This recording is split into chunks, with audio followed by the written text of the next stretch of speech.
Thanks a lot for having me. It was a pleasure to be here so far and a very interesting week.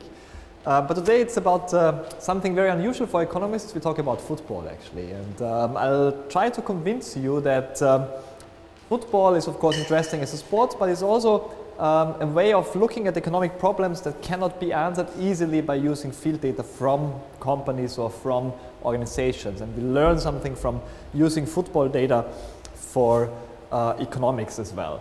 I hope I can convince you of that. It's a collection of a few papers that I've been writing over the last few years on different topics.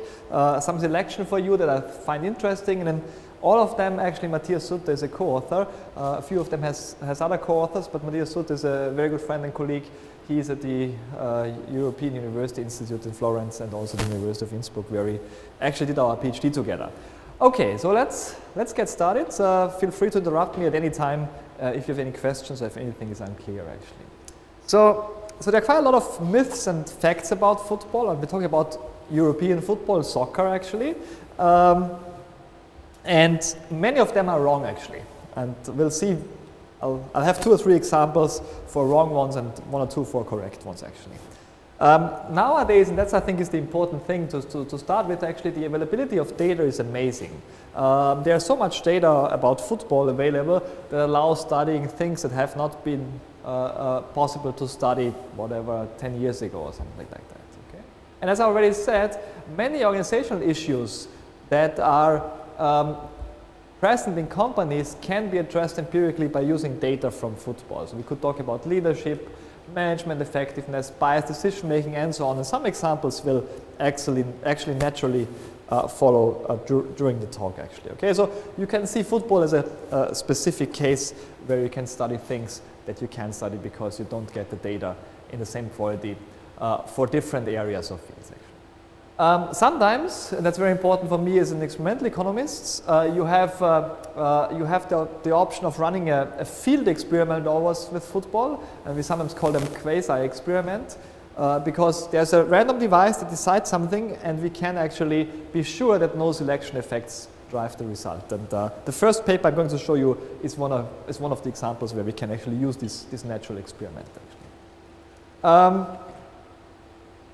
What you also can use, of course, and some other examples will show that, is the variation of standings and strategies over time and over the course of a contest over a year, and then you can gain some insights on strategies in play and so on. But in the end, it's of course always fun to look at data from sports contests, especially from football, in order to do research in economics. And that was the reason why we actually started to do it. In the end, it turned out that it's also work that you can publish in economic journals. And this is the first example for that. It's a paper about psychological pressure in competitive environments. Third co-author is here, Mark Lenz from the University of Cologne. It was published in Management Science recently, actually. And the basic idea is the following. It's about penalty shootouts. Penalty shootouts in soccer are a very specific thing, actually. I think most of you are familiar with penalty shootouts. I'll show you one very famous one. That was actually this guy here, David Beckham, for the English national team in 2004. I think it was the quarterfinal of the European Cup against Portugal, and it's a very famous miss actually. Let's see.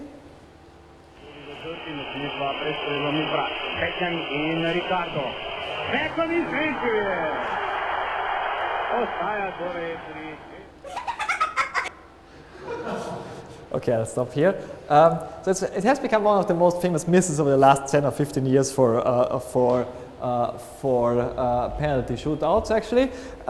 So there are different things that matter when you look at penalty shootouts. One of the things is the pressure, the psychological pressure, and we come back to that later on as well. And the other thing is, of course, a more basic question, actually, and that's the question we are going to address in this paper, actually. The question is, does it matter who takes the first shot, actually? That's the basic question that we are addressing here. So from an economic perspective, you can see a penalty shootout as a tournament with sequential take sequential turn taking. So there's the first team who takes a turn, the second team, then the first team again, and the second team. And you could have the idea that if you're the first team and you convert the penalty, you can put psychological pressure on the second team also to convert the penalty, because otherwise it falls behind actually. Yeah? So I think I have a slide with the rules for penalty shootouts. So if you're not completely familiar with penalty shootouts, I come back to that in a few slides actually. So there was a recent paper actually in the American Economic Review by Jose Apesteguia and Palacios-Huerta. They actually have a pretty small sample of 129 shootouts, and they show that the first kicking team wins 60% of the cases, so a huge effect. So it's a 20% difference between being first or second. It's probably important to note already now that whether you kick first or second was decided until 2003 by the toss of a coin. So it's really an experiment, it's a natural experiment. There is no self-selection. You toss a coin and the winner of the coin toss had to go first for the first shot actually. After 2003, nobody knows exactly why FIFA, the World Federation of Football, changed the rules, and since 2003 actually, the winner of the coin toss can decide whether to go first or second actually. And that makes the data not so valuable anymore for economists because it's not a natural experiment anymore, you have self-selection effects. So we have to, they and also we have to stick to data before 2003 actually, okay? As I said, economically speaking, you could see a penalty shootout as a sequential tournament. The same structure exists, for instance, if you have promotion ideas. So if in a company you have two competitors that are up for promotion, there's only one position actually. And they can give whatever presentations in turn, or they can deliver reports in turn. So you always know whether your competitor has scored before you are, or it's your turn, and then it's your turn. You have to do your job actually. So it's very interesting to look at these kind of sequential tournaments. There's almost no evidence from the field on these sequential tournaments. And the idea here is this psychological pressure on the second kicking team or the second mover in the tournament. Okay. So just a few rules about penalty shootouts if you're not familiar with that. If a game after 90 minutes of regular time and 30 minutes of additional time is drawn and it's knockout tournament, then there is a penalty shootout. Actually, the first one was in 1970. Before that, the teams had a rematch actually. That was too complicated, so they introduced this penalty shootout. And there's a toss of a coin. Determining who shoots first, and then there are 5 players from each team that take shots in alternating order, and the 5 players have to be determined by the coach before it is clear who is going to kick first actually. And then the shootout is terminated as soon as a number of penalty conversions of one team cannot be matched by the other team. Okay, so if one team is, for instance, 3-0 ahead, then it's over. The remaining players don't have to take their shots actually. Okay, and if it's a draw after 5 penalty shooters, then they go on alternating one by one actually, and then it ends immediately if one team converts the penalty and the other team does not actually. Okay, and each penalty has to be taken by a different player, and all players are eligible that have been actually on the pitch in the 120 minutes, so you cannot exchange players anymore. Last thing actually, if the penalty shootout would last for more than 11 shots, penalties per team, then players can take a second kick. Actually, there are some examples in history where this was the case actually. So it went on for quite a long time. This is now the data, and this shows you almost everything. So what we did actually is we went back to newspaper articles, most of them actually newspaper articles, some of them are databases, that described penalty shootouts from 1970 to 2003 in these 10 or 11 competitions. So that's the World Cup, the World Championship, the European Cup, the European Championship, the Continental Championships in South America, in Africa, in Asia, and in North and Middle America, then the European Champions League, the UEFA Cup, now called the the Euro League. It was also called differently in former times, had different names. And then we had three large countries, the German Cup competitions, the English Cup competitions, and the Spanish Cup competitions. And what you see actually is here the number of shootouts in the tournament. So there were in total 709 shootouts over this 23 years in these 11 tournaments. And that's the number of observations we have. Remember, this other paper had 129. We went to 540, and it took us about 2 months, actually, a whole summer, actually, to get the data. Actually, we were going through the archives of newspapers for a long time, actually. Some of them were pretty easy. Some of them are really complicated. For instance, the Spanish Cup is extremely complicated. Especially the national cup competitions are extremely complicated because especially in the first and second rounds of these cup competitions, the smaller teams compete, and there's usually not much media attention about that, especially for the 70s and the 80s of the last century. So we really had to go back to local newspapers in Spanish or something like that to get the data for that. And what you see here is the relative frequency of the first team winning, actually. And you see that it varies a lot. Of course, there are some competitions where there's only a few shootouts. So, for instance, in the World Cup, there were only 16 shootouts over these 23 years. Some of them are below 50%, some of them are above 50%. For the larger competitions, it's quite funny that the German and the English Cups are exactly at 50%, exactly what normative theory without any psychological pressure would predict. Whereas the Spanish Cup is an exception because it has 58%. And we have about the same number of observations in all three competitions. If you take everything together, you get a 53.1% chance as the first winning team to be successful in the penalty shootout. This is not, and that's important here, not significantly different from 50%. Okay? So the previous result by Apesteguia and Palacios-Huerta is actually not significant and not stable if you take a larger set of observations, a larger number of observations.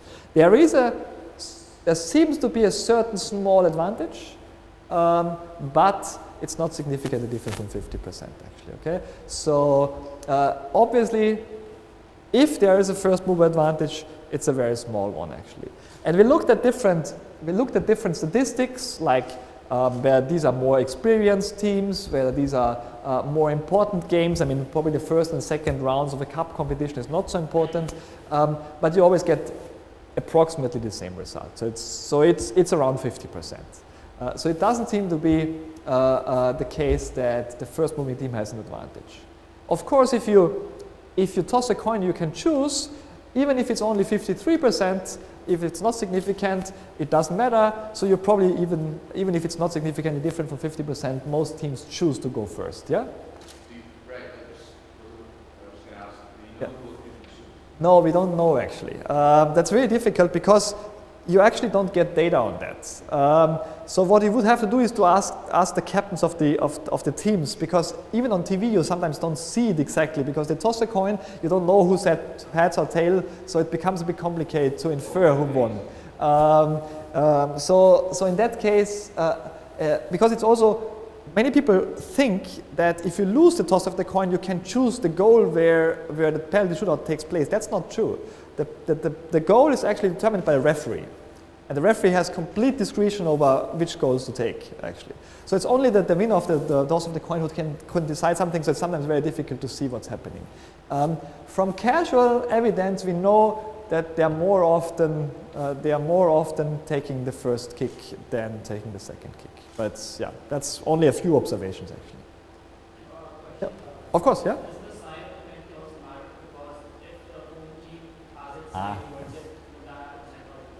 That's a very good point, actually. So there is no solid evidence on that. There is some hypothesis on that. So the hypothesis would be, and I come back to that later if you have enough time, that you do worse in front of your fans. Yeah. And I'll tell you later if you have enough time why this could be the case, actually. But this is the hypothesis, actually. And there is some evidence for penalty taking in general. but not for penalty shootouts, because that's a bit different, and the penalty shootouts are a bit of a different situation because the pressure is usually even higher than for a normal penalty, actually. Yeah, please? I think for those status about the root cause of which may not be very realistic, because for those games, they had home game and away game. Yeah. Unlike World Cup, where just all the countries play in a single country. But for those games, I mean, Very good point, actually. So let me just show you the next slide to answer the question. This is just a regression. You don't have to go into the details of the regression, but the regression allows you to control for actually whether you are in the home field or whether it's a neutral field, actually. And if you control for that, nothing changes, actually. So the coefficient, this is the effect of the team kicking first, is the same, so it doesn't matter actually a lot. Okay, so but it's a very good point. It could matter a lot, actually. So that's very important to control for that. You can look at it over time, and you see some years where the first kicking team wins very often. You see some years where the first kicking team wins very rarely.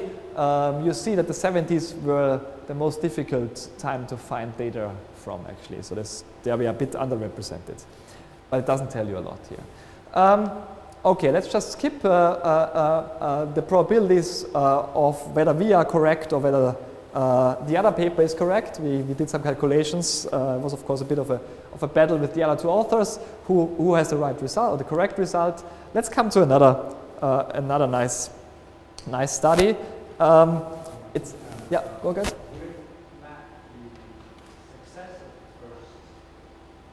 Yeah. Oh yeah. So that's also very important, of course. Once you take the dynamics within the penalty shootout into account, you get, of course, this psychological pressure effect. The problem here is actually once you do that, everything is endogenous. So you have to actually take into account this endogeneity and have to use very, very sophisticated regressions. There is specific regressions you can use for that, but then you get an effect. True, but then of course it's not a natural experiment anymore. The data are depend a bit on how you interpret these kind of regressions that you need. Again?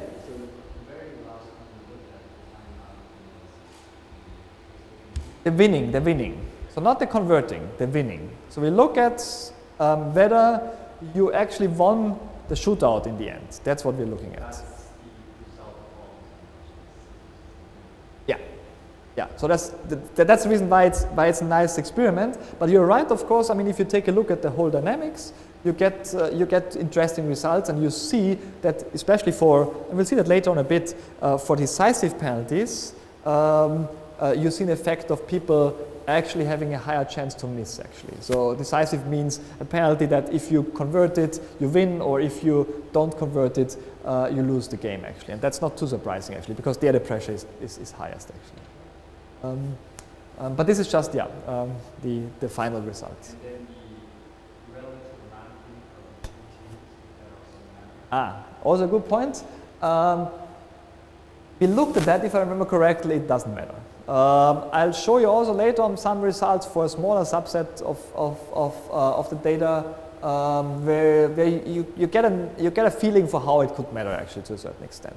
Here, it depends a bit, of course, on the specific competition you look at. The World Cup or European Cup. There is not too much difference in terms of. There is, of course, difference in terms of quality, but not in terms of quality of penalty shooting, because that's a specific characteristic.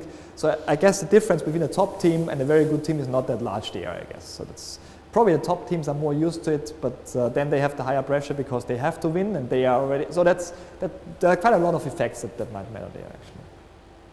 Any other questions regarding this first study? Otherwise, we can come back to it at any time. Let me just. So this is now the only study I show you where there is actually no economic interpretation at all. So it's just about football, and it was inspired by some work in sports science, or actually more in biology, I would say. So it's about the effects of the shirt color on performance. So I brought you three. Most of the teams have colors like that, either red, blue, or white. And then of course there are some teams with some whatever stripes and so on. But most of the teams have these three colors.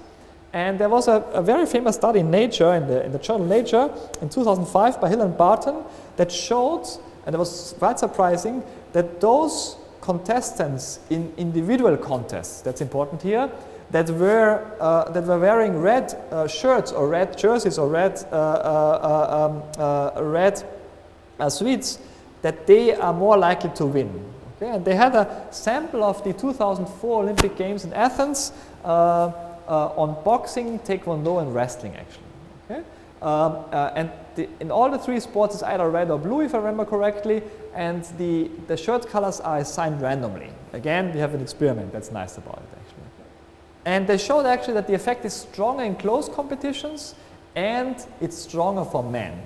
And their explanation is actually that red is a signaling color of aggression or testosterone-dependent quality in a variety of animals, and also in men, in humans, but especially in males, of course. And it's usually correlated, as I said, with male dominance and testosterone levels. And the reddening of the face is associated with anger or aggression, whereas fear is associated with increased pallor in similarly threatening situations. So that was their biological explanation why red actually scares you off, and that's the reason why red shirts are better than blue shirts and you win more often. Of course. But I mean, most of the contestants at the Olympic Games, but you're right, absolutely. So they had this sparked actually some discussion, because there's a reply by Rowe and co-authors. They took the judo competition of the same Olympic Games, and they showed that there was a winning bias, a positive winning bias for blue, because judo there's blue and white, and the blue ones were more likely to win, actually. Okay, and their explanation was it's just about better visibility.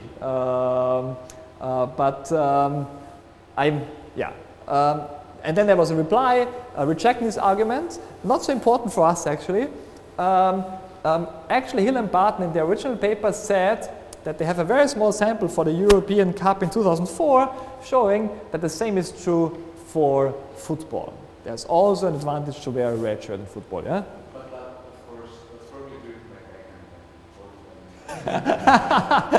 it, So you have seen that before, of course. Beckham was wearing the white shirt there, yeah? Yeah, please go ahead.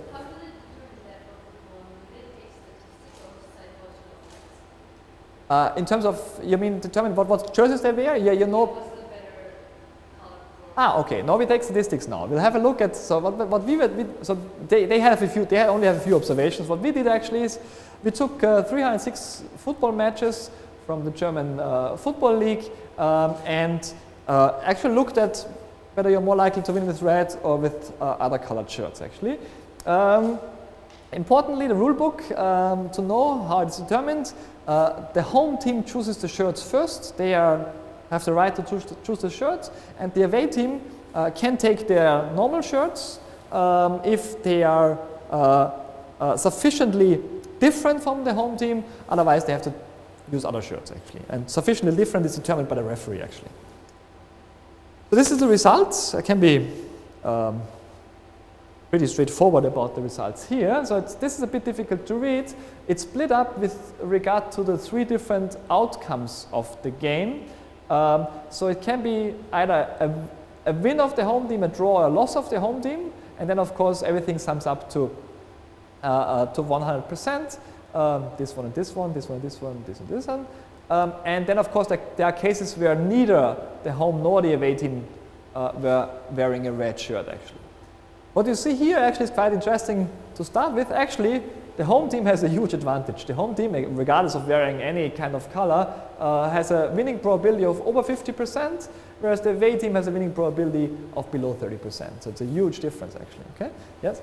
is there a difference when you say team marks? We're coming back to that. It's a good point, actually. Yeah, that's good. So here it's just the overview of that. That's a very good point, actually. Yeah?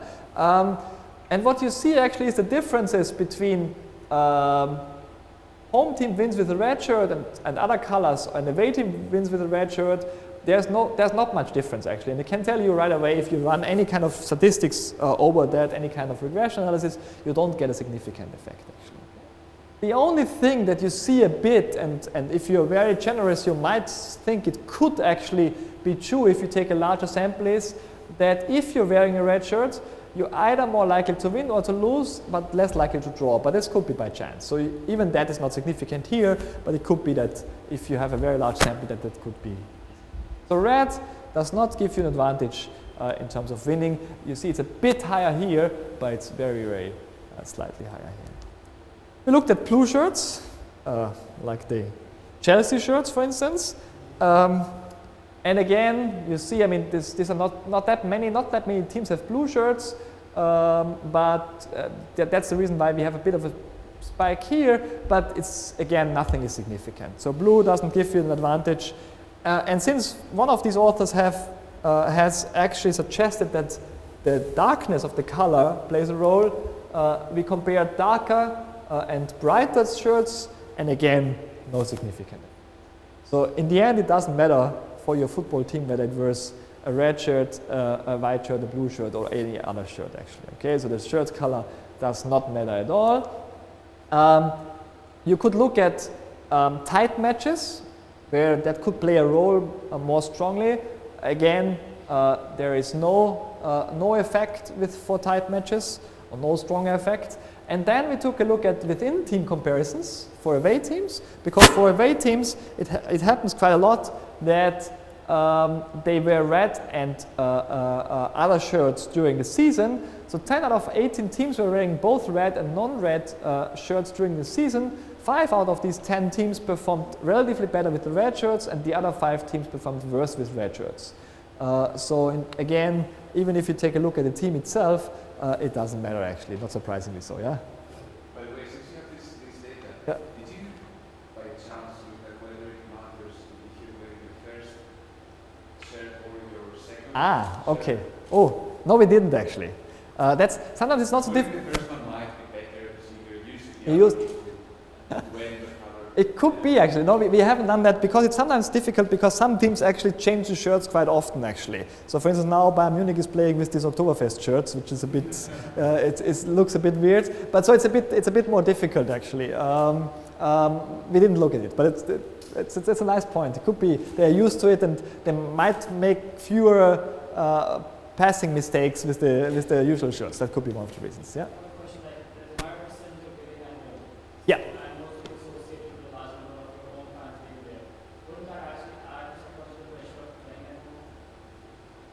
True.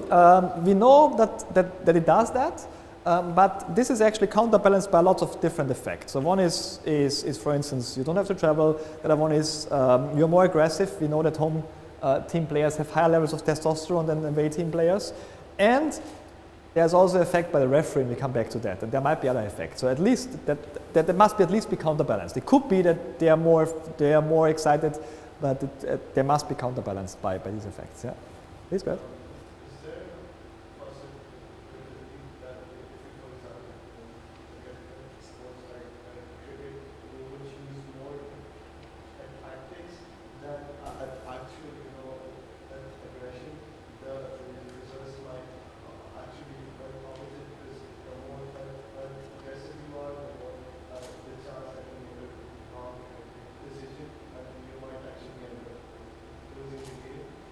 Could be. So there's not much evidence for that as far as I know. So we know there's this evidence for this individual sports. We know there's no evidence for football. Whether there's evidence for other team sports, I don't know. I mean, this is just an empirical question. You would have to just look at 1 or 2 seasons of cricket and see where this is really the case. Actually, I don't know. It could be. So we are explaining the null result here.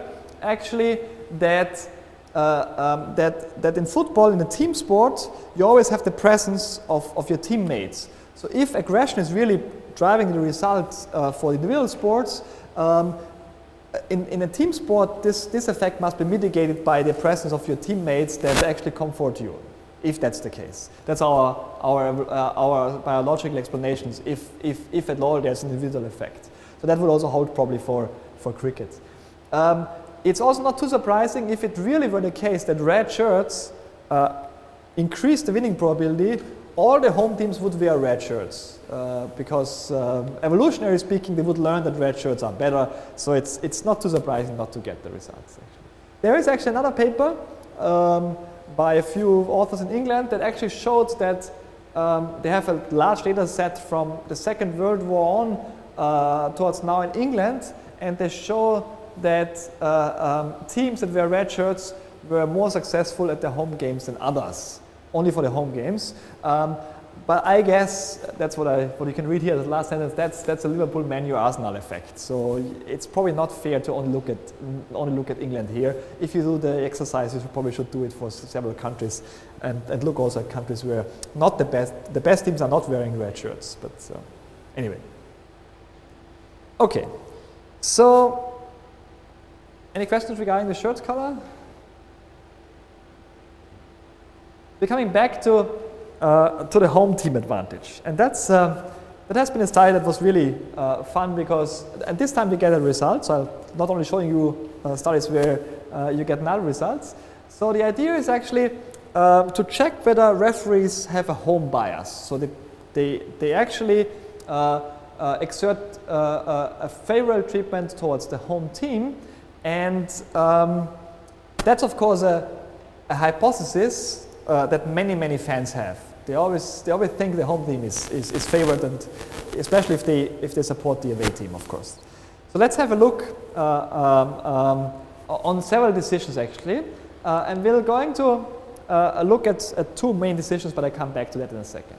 So again, I'll show you the economic background actually. Okay, the referees in football games are actually employed by the league, always by the league, to interpret the rules of the game in an impartial and neutral way actually. Okay, they have, of course, and that's important here, considerable discretionary power, much more than any other sport. So if you compare football to whatever, American football or to ice hockey or basketball, the head referee has much more power in football than in any other sport actually. Okay, what we have here is, economically speaking, a principal-agent relationship. The principal is the league, the agent is the referee, and agency theory is typically concerned with giving the right incentives to the agent by the principal in order to exert most effort.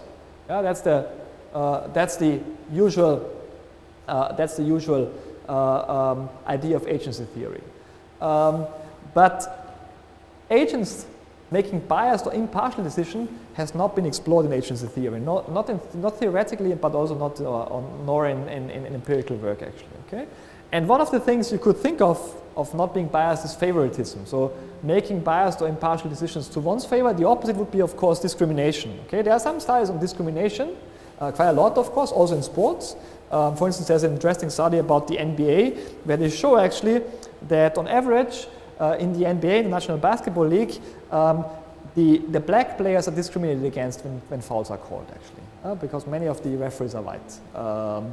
That's of course an average effect, but there's almost nothing on favoritism, and favoritism could be concerned in companies when you think of hiring decisions, promotion decisions, selecting cooperation partners, and so on, with regard to lots of characteristics, of course. Okay, so you also have again a situation where somebody, like the human resource manager, who is actually employed to be as impartial as possible and take the best candidates, is actually favoring certain characteristics. But you cannot study it there, so you use data from football. There's actually another way to study this favoritism or discrimination. A very interesting field of work in health economics. It's about intensive care. So men are much more likely to be admitted to intensive care at the hospital if they go to the ambulance than women for the same kind of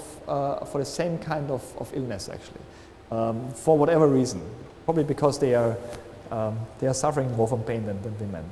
But it's a very huge effect actually. It's the only similar effect that I found actually in the literature on favoritism.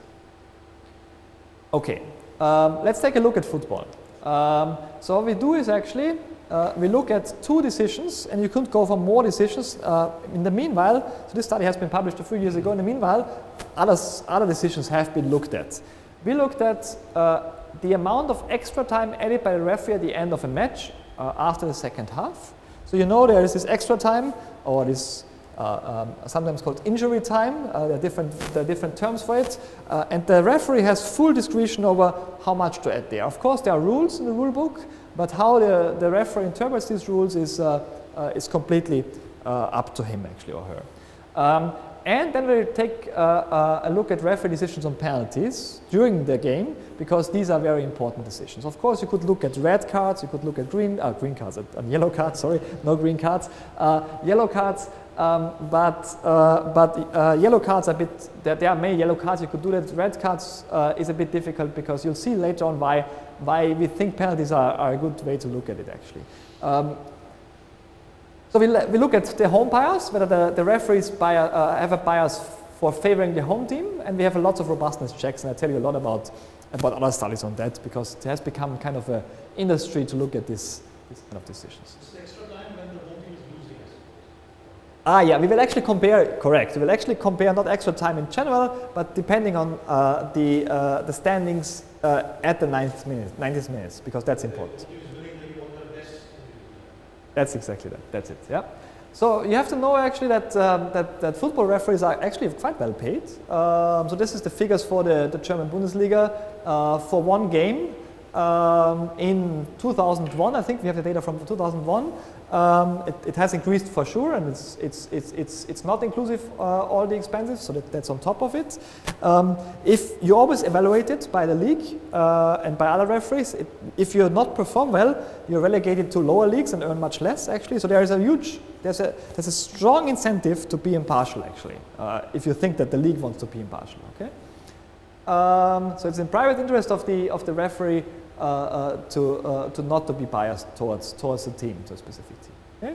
And as I said, they are constantly monitored and evaluated. So what we have is a complete data set of minute by minute ticker of the time of the kickoff, the goals, the penalties, yellow or red cards during the game, substitutions, and the final whistle of each half, actually, for a whole season of the German Bundesliga. Again, as I said before, 306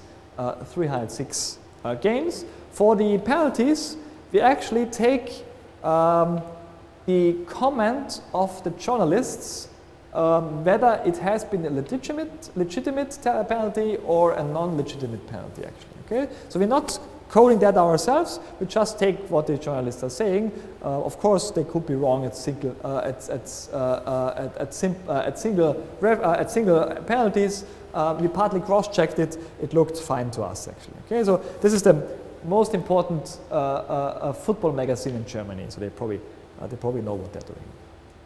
So this is just some data that you see how it looks like. So there are some goals per match, like 3 goals. Home team scoring more goals than the visiting team. The extra times are about 2 minutes on average in the second half, and about 1 minute in the first half. There's only 11 goals scored in the extra time. There is 76 penalties, 55 for the home team, 21 for the visiting team. Yellow cards, the home team gets a bit less than the visiting teams. Red cards, not much difference, actually. And there's almost 3 substitutions per team per play. There's no significant difference between homes and away teams, but that's just as a background. So the average statistics are, of course, not very informative, because home teams are usually more aggressive and offensive than the visitor team. Okay? So we need a more formal approach, and we look at extra time first. And as Ashun already said, the important thing is, of course, comparing different standings during the game, and that's the most important graph here. The rest is only just showing that this is true what I'm saying. So this is the score margin on the x-axis at the 90th minutes for a specific game, and the bars indicate the average extra time added for this specific score margin. The score margin is from the perspective of the home team. That means -4 means the home team is behind by 4 goals in the 90th minute. -3, 3 goals behind, and so on, up to 6 goals ahead, actually. Okay? So what you first see is actually that football referees are merciful. So if it's clear that the game is not going to change, they stop early. So even if they probably had, according to the rule book, add some more extra time, the extra time for these decided games are very short, actually. The important thing, of course, is to compare the extra time here in that range, when the home team is ahead by 1 goal and the home team is behind by 1 goal, actually. Okay? And that's what we look at. These 2 bars and these 2 bars, actually. And you see this bar is the highest. That's in line with the hypothesis that the referee favors the home team, because here the home team is behind by 1 goal. And that bars, the 2 bars are lower than this bar. That's also in line with that, because here the home team is either doing better or is a draw, so there is not much reason if the referee has a home bias to add more extra time. Lucas?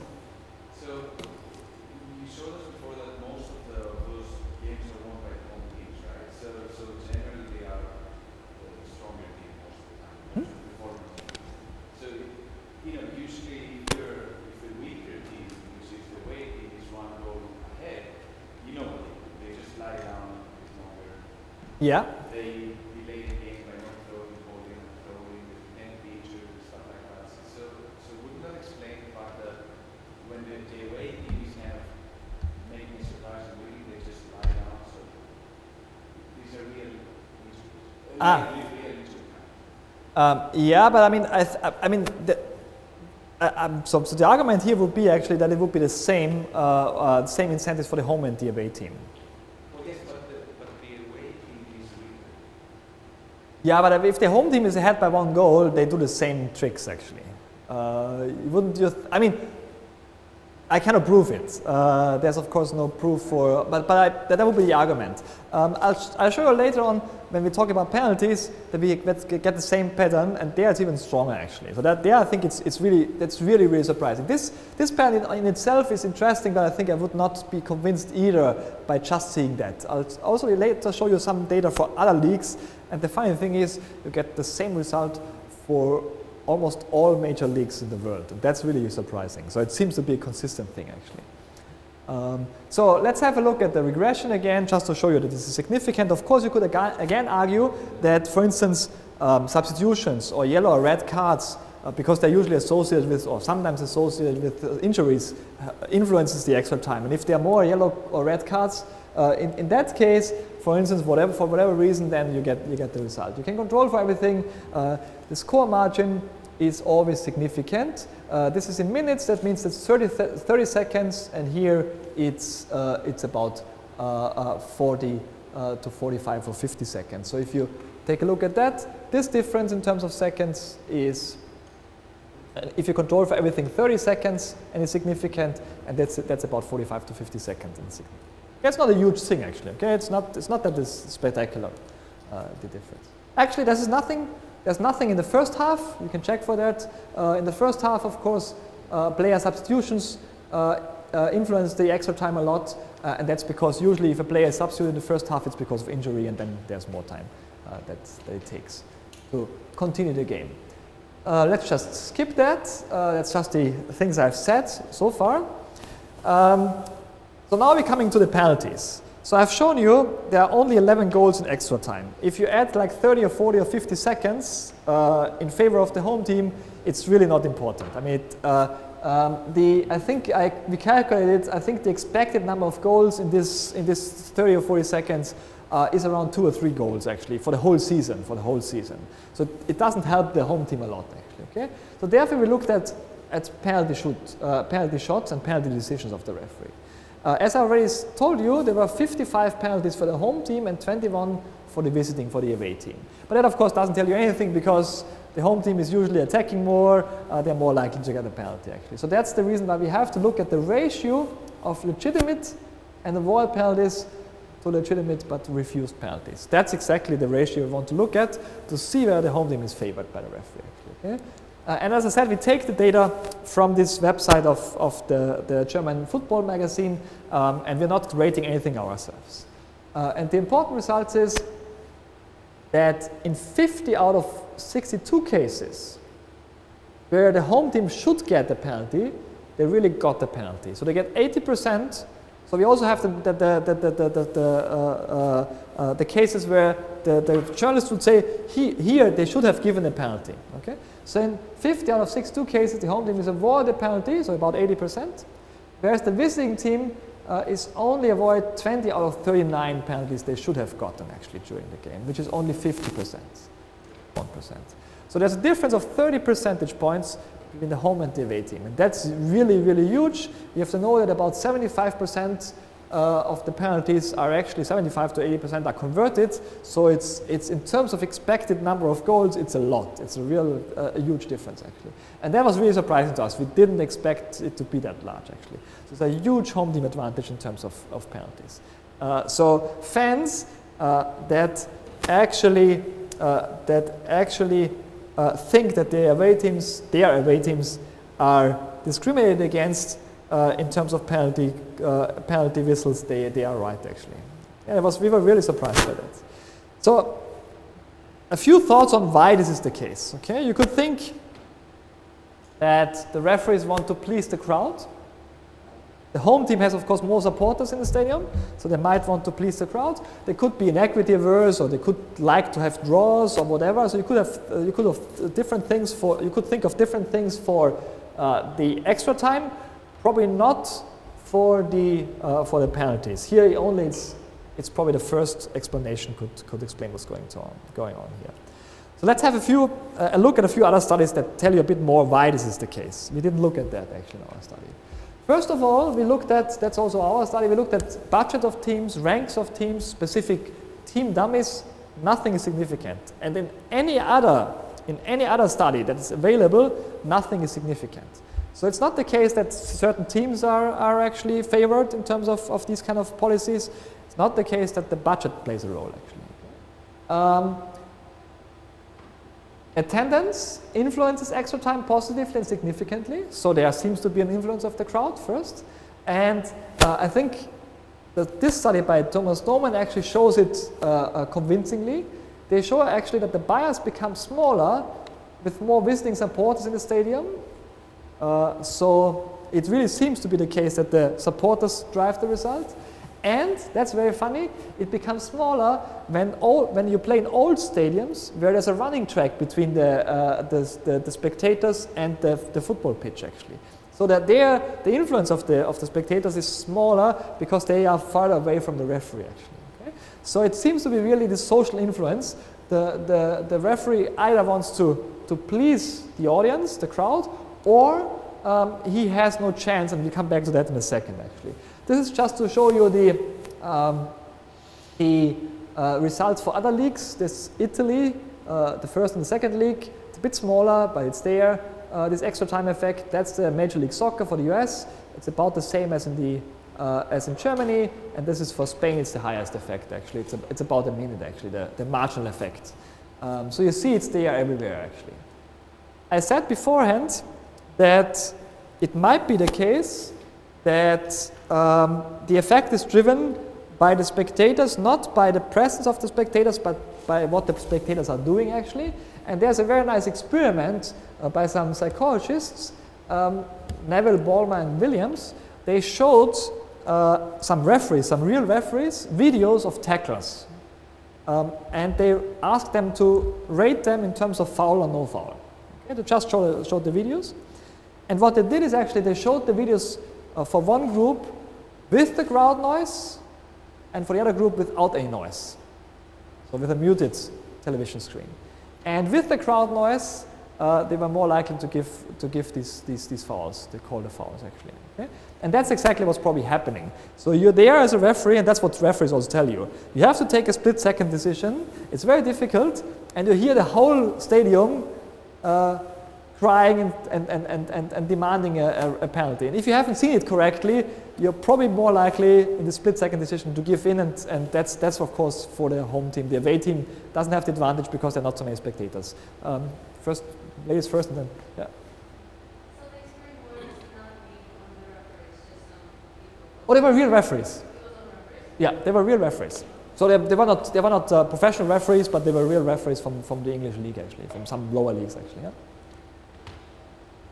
So I have the same thought as you, that it's a great second because Yeah. secondly. Yeah. But so my question is, do you think that's because of social pressure from the crowd? I mean, about the parties, or could it also be? I mean, it's important at the end of the day. Even if you know the crowd is biased, you're not sure if it's a penalty or a card, but then you hear everybody screaming. It is important. No, of course, it's informative, but of course they should actually take into account that they are too often following it actually. So if that's what they are also told actually in kind of in education for referees, that of course it's informative, but you should not. I mean, you should account for the fact that it's not always informative. But it's probably difficult to decide actually. It's a bit like a winner's curse. I mean, you know you shouldn't overbid, but it's difficult to know how much you should underbid actually. We can show you, because my understanding, home team usually kind of more. Yeah. So you can show time occupancy or goals, because the home team get more penalty chances. Yeah. Oh yeah, they get more of course. Yeah. Yeah, that's what I mean. You can show time occupancy, number of goals, and because that kind of thing can show, how aggressive the whole team. Oh yeah. Oh, the home team is much more aggressive than the away team.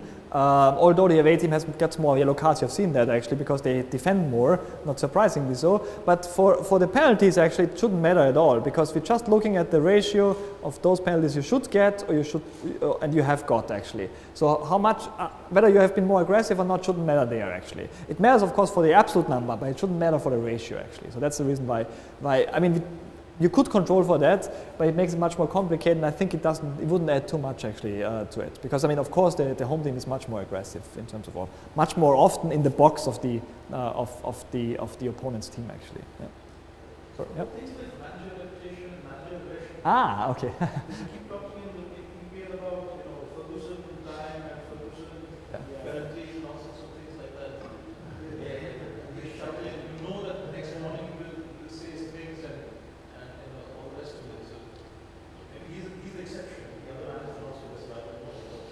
No, I think of course there are lots of games played by the managers with the referees. I mean that's for sure. I don't know. I'm not aware of any study on that. It's probably difficult because you have this kind of long-term influence. Because the referees are always the same. I mean, there are only about, whenever in Germany, 30 or 40 professional referees for the first league. So you meet them again, and you know, of course, that these games are played. That the manager says, okay, well, last time you gave a penalty, it was a harsh decision. So this time you don't do that again, or whatever. So I mean, these kind of things are clear. Would be nice to look at it. I guess you would need a very large data set to have any chance to identify anything, because these kind of intertemporal things could overshadow any kind of things that happen during a game actually. But I don't know. I mean, we have been looking at different things, but we have never thought about looking at the managers actually. Sorry, yeah.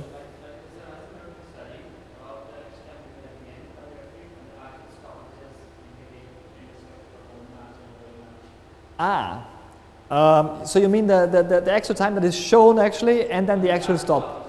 No, there's nothing. That's also a bit difficult because sometimes adding a bit more is justified because you would have to look at whether teams are delaying, the opponent team is delaying, or whether there is again a foul or an injury. So just from the data, you couldn't say whether this is justified or not actually. But it would be interesting, but you would have to look at the videos. So it's a very difficult task actually. So we try to avoid to look at hundreds of hours of football videos. I mean, this is.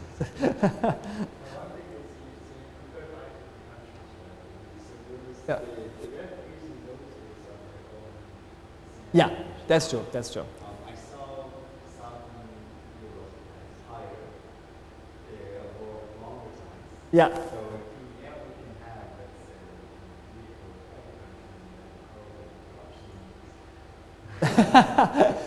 would there be something interesting? Absolutely. So, no, that's a good point. So there is actually now newer studies. I didn't show that. I think also on the UEFA Cup or the Euro League and the Champions League, you get the same results more or less from that. but of course, it could be that the countries play a role. So there's actually, no, I haven't brought that. So there's actually a very funny study about Italy. Oh yeah, that's it. I should have mentioned that. Italy actually, they had this, you probably know that the Italian league had this scandal where some of the managers bought games. And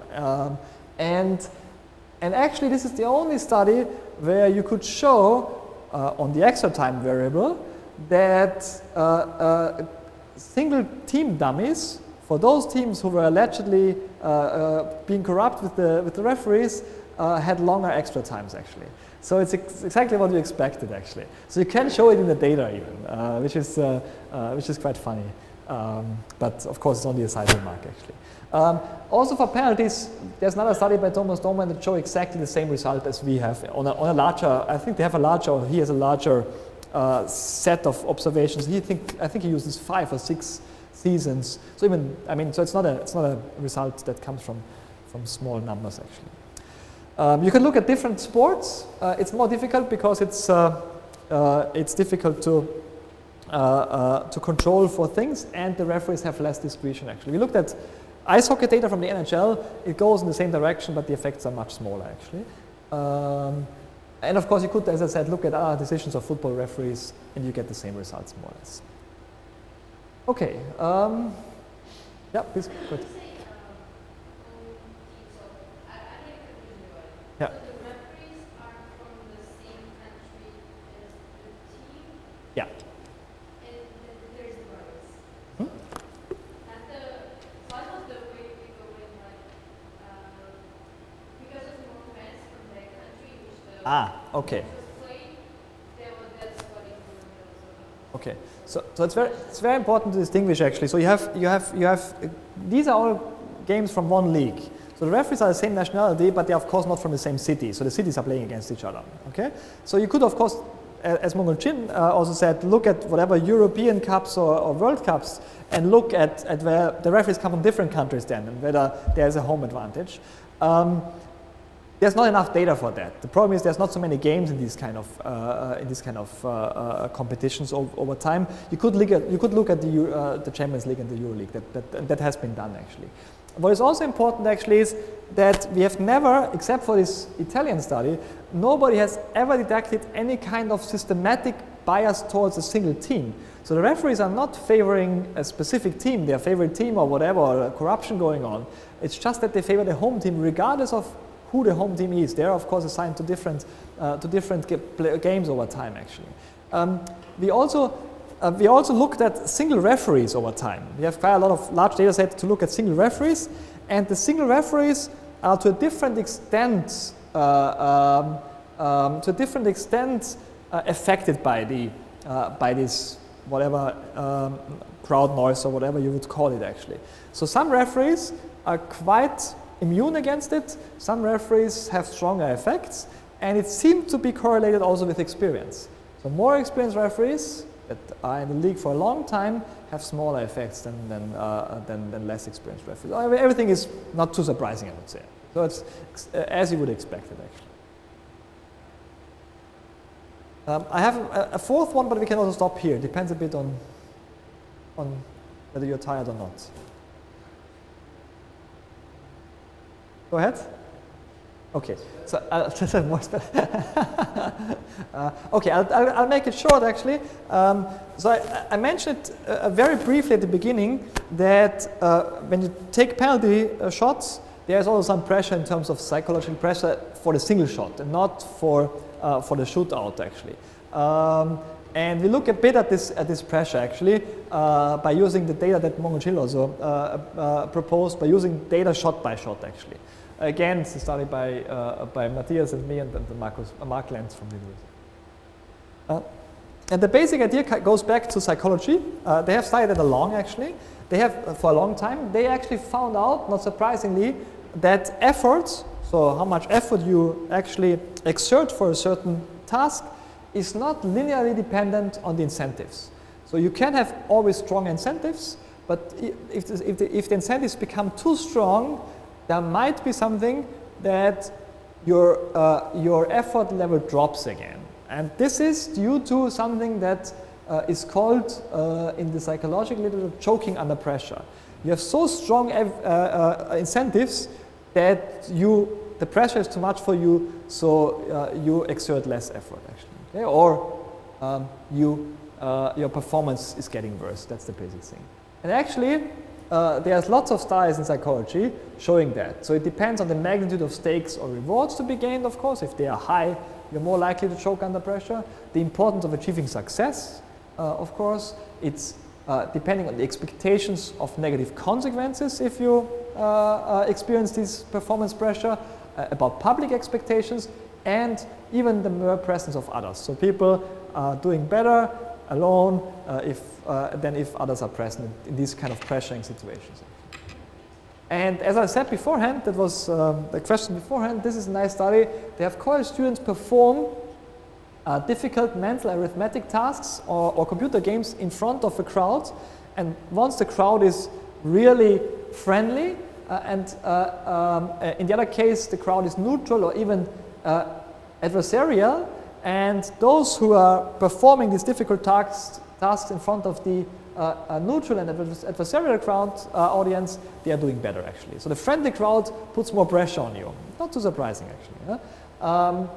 And again, we look at football. Of course, you could look at different workplace environments. Again, difficult to measure pressure there actually, but you could, of course, you could come up with things. We look at penalty shootouts. And I make it very short. We have a few other things, a few other important variables that I show you later on. Importantly, you have to know that the cup competition in penalty shootouts, cup competition has a tournament structure. So all teams of a country, they play against each other, and who loses is knocked out of the of this tournament. And in the first and the second in the first and the second round of sometimes also the third round of this cup competition, it's very often the case that teams from the upper leagues are playing against teams from lower leagues. Okay? That's important to know for later on, actually. Okay. Let's just have a look. This is the data. So we have on average 10 penalties in such a shootout. The maximum was 24 in our database. I think in the other database that we have, the larger one, it was even above 30 actually. So it was a very long shootout. Yeah, home team begins in the shootout. That's of course 50%. Home team wins the shootout. That's actually interesting to note actually, without any further explanation. The home team is likely to win the game, as we have seen before, in about 60% of the case, 65% of the cases if you don't take draws into account, whereas the home team wins only 55% of the shootouts. So there's a huge gap between the home team advantage in the game and the home team advantage in the shootout. And it's difficult to explain this difference. One thing could be, of course, the referee bias, because you don't have a referee bias in shootouts, because there's almost no referee discretion there. Could be other things, but yeah. That's longer, that's true. Yeah, but the 5 shots are really important actually. So. Yes, but they're less like you and I could play. I could play for 9 minutes. No, I couldn't. Okay, no, but you're right. That could be one of the reasons actually that it's longer. But of course, there are not many games. There are not too many decisive situations also during 90 minutes. So probably, but yeah. So these away games, yeah. So the away team very often has support from traveling fans, and usually they sit in front of fans. Yeah. I guess. I think we don't have the data here. In another study, they use this data, and it plays a bit of a role actually. But it is always difficult because it depends on the size of the stadium, the size of the crowd of the away teams. It's also not so easy to find out which goal they used actually. I mean, it's just you have to look at lots of different things that you don't find from the statistics. You have to go to the video footage. That makes it pretty complicated. Okay, let's just go quickly over that, and let's have a look at the most important effects. And I'll just give you the results from the regression. There are 2 important results actually, and that shows you to a certain extent what's happening actually. So we split up the data in the first 2 rounds, where usually where usually the good teams, the higher ranked teams, are playing against lower league teams actually, and everything after the second round of the cup competition. And what you see here is we have a variable called decisive penalty. And it's quite interesting, if it's a decisive penalty, so a penalty who could make you win or make you lose, you actually see that the effect is negative. That means that you're less likely to convert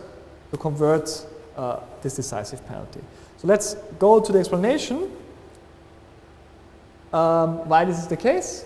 The visiting team fails in these decisive moments because you see that the home team has an advantage. So this is more or less compensated by the home team advantage. The visiting team fails in these decisive situations because it might suffer from the disappointment not to have won the game beforehand. Remember, the visiting team is usually the team that is the higher ranked team. Okay? Imagine this is a first league team against a third league team. Okay? They have played for 120 minutes. They haven't managed to win the game. So now actually they are in a penalty shootout. And they actually choke under this pressure actually, even the more professional teams actually. Okay? Whereas it turns around in later rounds, decisive penalties are more likely to convert it, but now the home team has the disadvantage, and that the combined effect is significant.